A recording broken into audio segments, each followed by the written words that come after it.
Cricket की दुनिया यानी गेम ऑफ क्रिकेट में आपका स्वागत है।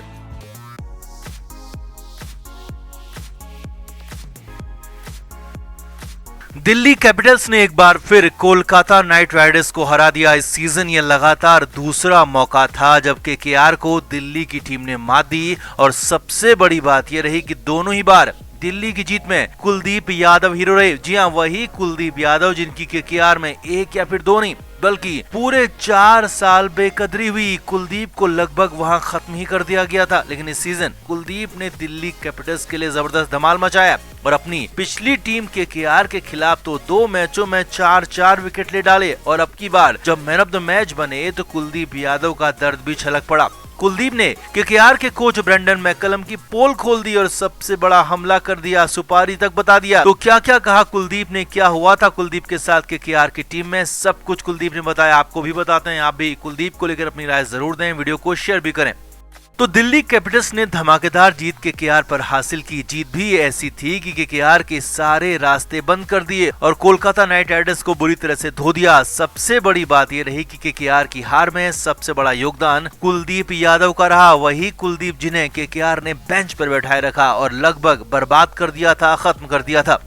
केकेआर की टीम ने पहले बल्लेबाजी की और 146 रन का स्कोर बनाया। हालात ये थे कि केकेआर की टीम 100 रन से पहले ही आउट हो जाती। वो तो नीतीश राणा और श्रेयस अय्यर ने कुछ रन बना लिए, नहीं तो कोलकाता नाइट राइडर्स की हालत बहुत बुरी होने वाली थी। अब कोलकाता के इस बेहद कम स्कोर में कुलदीप यादव ने 4 विकेट झटके। कुलदीप ने 3 ओवर ही बॉलिंग की और सिर्फ 14 रन देकर 4 विकेट अपने नाम किए। अब कुलदीप के विकेट की सबसे बड़ी बात यह रही कि मैच विनर खिलाड़ी श्रेयस अय्यर, आंद्रे रसल और सुनील नारायण को केकेआर के खिलाड़ियों को कुलदीप ने आउट किया और यही मैच का टर्निंग पॉइंट भी बन गया। केकेआर हार गई, दिल्ली की टीम ने आसानी से टारगेट को हासिल कर लिया।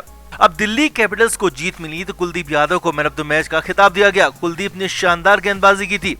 अब जब केकेआर के खिलाफ दूसरी बार मैच जिताकर मैन ऑफ द मैच बने कुलदीप यादव का इंटरव्यू हुआ तो कुलदीप ने केकेआर के कोच ब्रेंडन मैकलम की धज्जियां उड़ा दी। जी हां, वही ब्रेंडन मैकलम जो कि लगातार केकेआर के कोच हैं और जिन पर कुलदीप यादव को बर्बाद करने का, कुलदीप के करियर से खिलवाड़ करने का आरोप लगता रहा है, उन्हें बुरी तरह से धो दिया, पटक दिया। पहले तो कुलदीप ने कहा कि वो चाहते हैं कि युजवेंद्र चहल इस सीजन पर्पल कैप जीतें क्योंकि वो लगातार पिछले 4 सालों से शानदार बॉलिंग कर रहे हैं और चहल उनके लिए बड़े भाई जैसे हैं। कुलदीप ने कहा कि मेरे बुरे वक्त में चहल मेरे साथ हमेशा खड़े रहे, लेकिन कुछ लोगों ने मुझे खत्म करने के लिए सुपारी ले ली थी।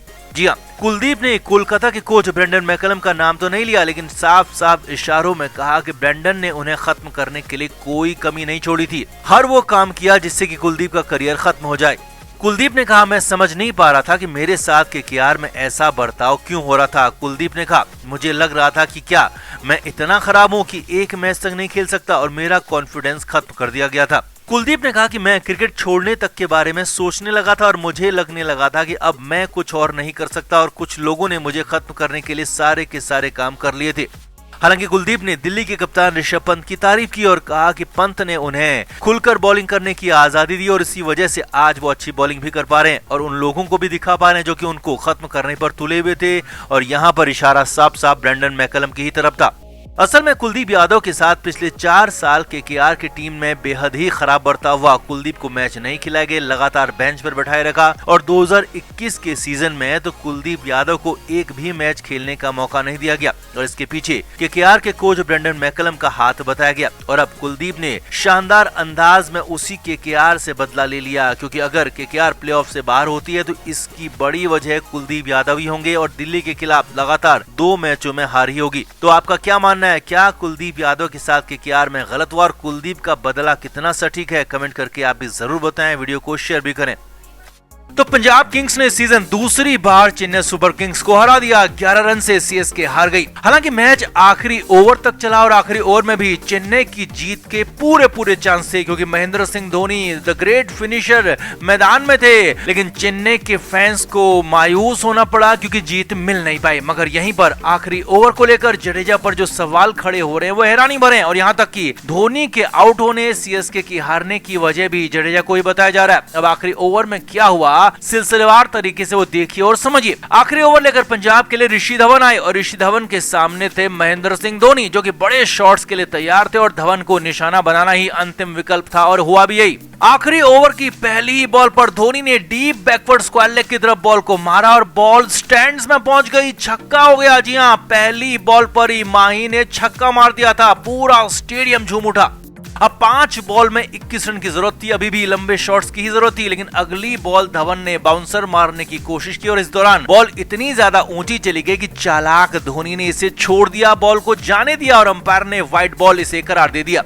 अब यहाँ पर समझिए, आगे बढ़ने से पहले ये बेहद जरूरी है क्योंकि महेंद्र सिंह धोनी विकेट कीपिंग करते हैं और बॉल कहां टप्पा खाने के बाद वाइड हो सकती है और कितनी ऊंची जा सकती है, कितनी बाहर जा सकती है स्टंप से, ये अच्छी तरह धोनी जानते हैं और इसीलिए इस बॉल को धोनी ने छोड़ दिया। अब ये जानना यहाँ पर इसलिए जरूरी था क्योंकि आगे इसी वजह से धोनी को आउट होना पड़ा, चेन्नई को मैच हारना पड़ा। जी हाँ, अब अगली बॉल जो कि ओवर की दूसरी लीगल बॉल थी वो डॉट हो गई। धोनी ने शॉट मारा लेकिन धवन ने उसे फॉलो थ्रू में पकड़ लिया। अब प्रेशर आ गया था बड़े शॉट का, छक्के का, लेकिन धोनी कहां प्रेशर लेते हैं, वो तो बिल्कुल कूल होकर खेलते हैं। लेकिन नॉन स्ट्राइकर एंड पर खड़े थे कप्तान रविंद्र जडेजा, जो कि सीजन प्रेशर झेल ही नहीं पा रहे और यहां पर भी यही हुआ, रविंद्र जडेजा से प्रेशर झेला नहीं जा रहा था। जी हां, जडेजा वॉक करते हुए धोनी के पास पहुंच गए और कुछ कहने लगे। अब अक्सर ऐसी सिचुएशन में यह होता है कि खुद धोनी जाकर दूसरे बल्लेबाज को समझाते हैं कि क्या करना है क्या नहीं करना है, लेकिन यहां पर कप्तान बने रविंद्र जडेजा धोनी के पास जाकर धोनी को समझाने लगे और कुछ बताने लगे।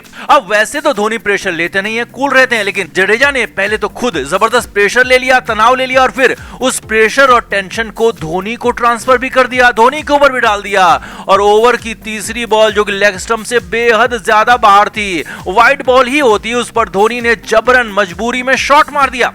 अब हम आपको पहले ही बता चुके हैं कि धोनी विकेटकीपर होने के नाते इतनी समझ रखते हैं कि कौन सी बॉल वाइड जाने वाली है कौन सी नहीं, लेकिन यहाँ पर धोनी रविंद्र जडेजा की बातों में आ गए और जडेजा के चलते प्रेशर में भी आ गए और इसीलिए वाइड बॉल को छोड़ा नहीं बल्कि छेड़ दिया और बल्ले पर टॉपेज लगा और जॉनी बेयरस्टो ने बेहद ही आसान सा कैच पकड़ लिया और महेंद्र सिंह धोनी आउट हो गए और वो भी वाइड बॉल पर। जी हाँ, धोनी छोड़ देते तो ये बॉल वाइड थी, वाइड ही होती, लेकिन जडेजा के प्रेशर में धोनी से गलती हो गई, बहुत बड़ी गलती हो गई, गलत बॉल को छेड़ दिया और गलत वक्त पर आउट हो गए और यहीं पर एक तरह से मैच भी खत्म हो गया।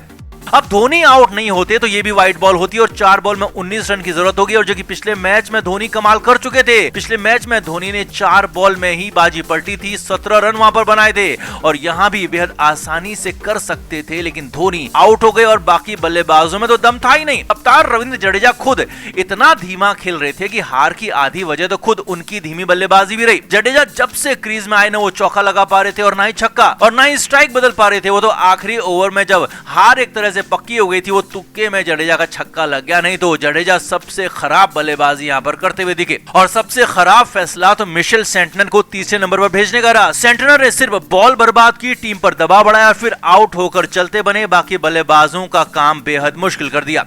अब कप्तानी में प्रेशर आता है, दबाव भी आता है, ये मानते सभी हैं, जानते भी हैं, लेकिन जितने प्रेशर में जडेजा है वो हैरानी भरा है। बल्लेबाजी वो कर नहीं पा रहे हैं, गेंदबाजी में रन लुटाए जा रहे हैं और यहां तक कि फील्डिंग में भी कैच छोड़ने लगे हैं। जी हाँ, रविंद्र जडेजा जैसा खिलाड़ी फील्डिंग में कैच छोड़ने लगा है और खुद धोनी जैसे कूल इंसान को भी प्रेशर कंडीशन में पहुंचा दे रहे हैं। अब हम तो यही सलाह देंगे कि जडेजा बहुत अच्छे खिलाड़ी हैं, उन्हें सिर्फ खिलाड़ी के तौर पर ही खेलना चाहिए और चेन्नई को आगे बढ़ाना चाहिए और इसीलिए सबसे पहला फैसला जडेजा को खुद कप्तानी से इस्तीफा दे देना चाहिए और अगर जडेजा ऐसा नहीं करते हैं तो फिर टीम मैनेजमेंट को उन्हें हटा देना चाहिए कप्तानी से और एक बार फिर महेंद्र सिंह धोनी को या फिर किसी और खिलाड़ी को कप्तानी सौंपी जानी चाहिए। अब अगर वहां पर धोनी है और उन्हें ही कप्तानी सौंपी जाती है तो ये बेहतरीन फैसला होगा और तभी चेन्नई का कुछ हो पाएगा, नहीं तो आगे भी हार मिलेगी और इससे भी बुरी हार हो सकती है, इससे भी बुरी हार मिल सकती है। तो आपका क्या मानना है, हार के लिए रविंद्र जडेजा कितने बड़े जिम्मेदार हैं, उनकी खराब कप्तानी कितनी बड़ी जिम्मेदार है? कमेंट करके आप भी जरूर बताएं और क्या वाकई धोनी आखिरी ओवर में 27 रन बना देते?